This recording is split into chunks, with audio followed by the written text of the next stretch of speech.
రాష్ట్రంలో మంత్రులు ఎమ్మెల్యేలు భూ కబ్జాలు దౌర్జన్యాలు స్మగ్లింగ్లు చేస్తున్నారన్నారు పుంగనూరు నియోజకవర్గ తెలుగుదేశం పార్టీ ఎమ్మెల్యే అభ్యర్థి చెల్లాపాప్. ఎన్నికల ప్రచారంలో భాగంగా పట్టణంలోని తూర్పు మొగసాల తోపు మట్టం తదితర ప్రాంతాల్లో పర్యటించారు. వచ్చే ఎన్నికల్లో టీడీపీని అత్యధిక మెజార్టీతో గెలిపించాలని ఆయన ప్రజలను కోరారు. ఈ కార్యక్రమంలో పెద్ద సంఖ్యలో నాయకులు కార్యకర్తలు పాల్గొన్నారు. ఈ సందర్భంగా మాట్లాడుతూ రాష్ట్రంలో వైసీపీ అరాచక పాలన సాగుతోందన్నారు.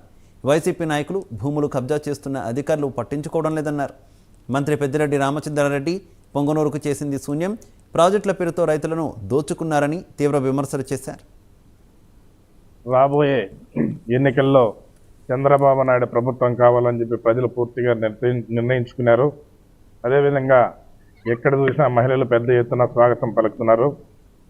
ఈ వైసీపీ అరాచక పాలన, ఈ రాష్ట్రంలో చేస్తున్న దౌర్జన్యకాండలో మొన్నటి దినము ఒంటిమిట్ట దగ్గర ఒక బీసీ సుబ్బారావు అనే కుటుంబము వాళ్ళ భూములను ఆన్లైన్ నుంచి తీసేసి ఒక వైసీపీ నాయకుడు దౌర్జన్యంగా అతని పేరు మీద ఆన్లైన్ చేసుకుంటే వాళ్ళ అధికారుల దగ్గరికి తిరిగి కలెక్టర్ల దగ్గరికి తిరిగి ఎవరు కూడా వాళ్ళకి సమాధానం చెప్పకుండా